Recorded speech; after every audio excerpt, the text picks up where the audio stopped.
If you've ever watched any of my videos, or you know me, you might know that I like to make a lot of stuff and all sorts of different crafts and things.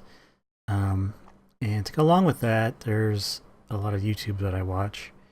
And one of my favorite YouTubers is a Minecraft LPer who goes by the name of Generikb, who has this persona of sort of like a hermit. And I've been wanting to make him something for a long time because he's been doing a fan mail series occasionally. And originally I was going to make him something like a wooden sword or whatever, because when I started watching him, he really liked to use the more primitive tools. But after watching him for a while, I noticed that he had quite an impressive and ever-growing skull collection in his office where he recorded.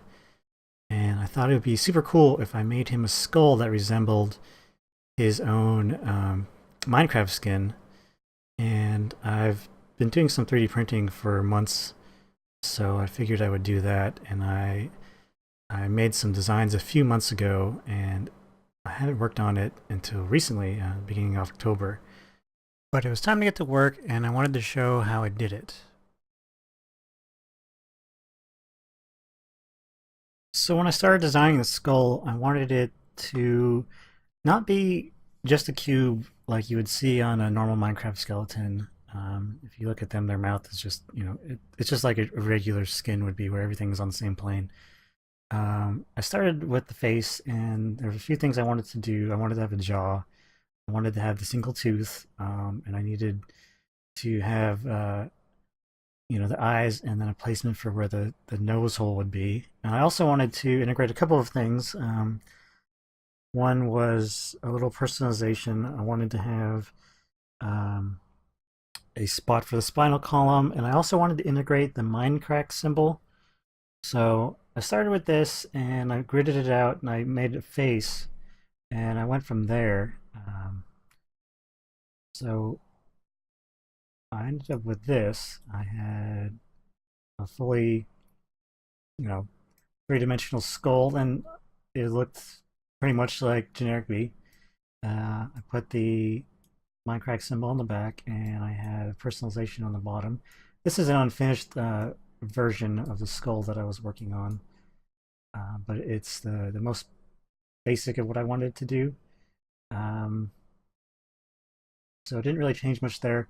There was, I want to say last season of Minecraft, Generic had built a statue kind of with his face on it in mind, and it had this brow ridge on it I really liked. I thought that would fit in pretty well.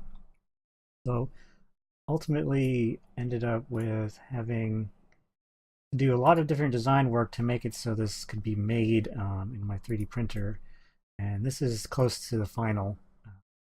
We have a finished little personalization here that anybody who sees this probably wouldn't notice it unless it was really pointed out to them. So that's something I was really kind of proud of. And it did actually come out pretty well. It had to be done in a way so that when I printed it, it would go together kind of like a model would. And so it was done in different parts and would ultimately go together. The original idea I had would have little tabs that would help it fit together, but I ended up getting rid of those for just because of the printing processes can be finicky, and with things like shrinkage, it wouldn't work well. I added some supports inside, but this is pretty close to what the final build was like. And from here, we had to go to printing.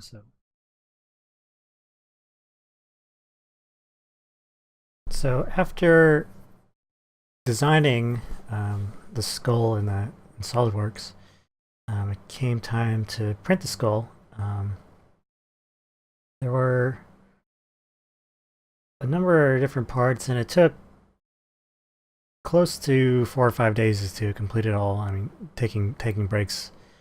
This is a time lapse I did of the faceplate. I think it took about 2.5 hours total. I managed to squeeze it into a couple minutes. Printing with ABS plastic tends to have a lot of shrinkage or warpage and different issues. Some that can be overcome. One thing to do is, you can see there are little circular tabs on the corners, and that helps to keep the part from peeling up in the corners. Anywhere where it's likely to cool down quicker, the center will stay warmer, but the ends, the outside edges will cool off faster, so it can make for non-uniform shrinkage. The best thing is everything will shrink when it's done printing, but you want it to all shrink uniformly to keep it, within the same dimensions. There wasn't really a lot to do, beyond that. Just kind of waiting and printing, waiting and printing. I actually changed my printing process through this build. I used to print onto that gold tape you can see, but now I do it straight on the glass hairspray, and it helps with a lot less bubbles and warping. So when the printing was done and we had our 7 parts, it was time to put them together. Gluing is like my least favorite part of building, especially when it's using plastic, because different plastics work in different ways. So instead of gluing, I just piled everything together into a summoning circle and did a little bit of black magic and just had it construct itself. And so we can move on to the next process a little quicker. I ended up using a putty I have to fill in gaps. I did have some issues where some of the sides, where all the dimensions should have been right, some of the sides would stick out a little further or be a little deeper in than they should have been. So I had to do a lot of filling, and I actually did one whole filling process and then sanded it down and did it again, and noticed that there was still a lot more to be sanded and filled. And when I thought I had it pretty close to smooth, I primed everything, and as we can see here, the primer actually showed what wasn't. It was a lot more pocketed and pock-marked, and there are a lot of things that needed filling. So after the first prime, I ended up just slathering the thing in putty and sanding it again. We're doing a lot of wet sanding to smooth it down and get it probably 98%. So here we have the second priming. It's really hard to tell in this. There's very minor defects, which I left how it was because I thought it gave it a little bit of character. And then priming was done. It was time to move on to the first coat of paint. I tried to do a different color white, and I didn't like it, so I ended up with this, just a flat white. In hindsight, I think the skull looked pretty good, actually, just white. But it wasn't what I wanted to do. I wanted to have a series of different colors, and I wanted to make it look more Minecraft-y, to have more pixelation to it. So I used 4 other colors of different grays and tans, and this is almost 100% done.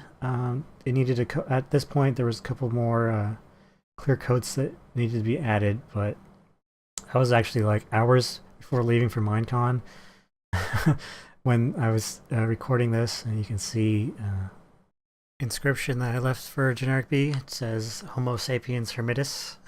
It's just something I came up with. All that was left really was to give it to him, and I managed to meet him for the first time at the Minecraft meetup, which was the night before Minecon, and give it to him and got a picture of it. And so thanks for watching, everybody. If you have any interest in 3D printing or modeling, and you have questions, you can always ask me that. Thanks for watching, and especially thanks to Generikb for making such awesome content. Hopefully I'll see him again at another Minecon or somewhere down the line. Take care, everybody.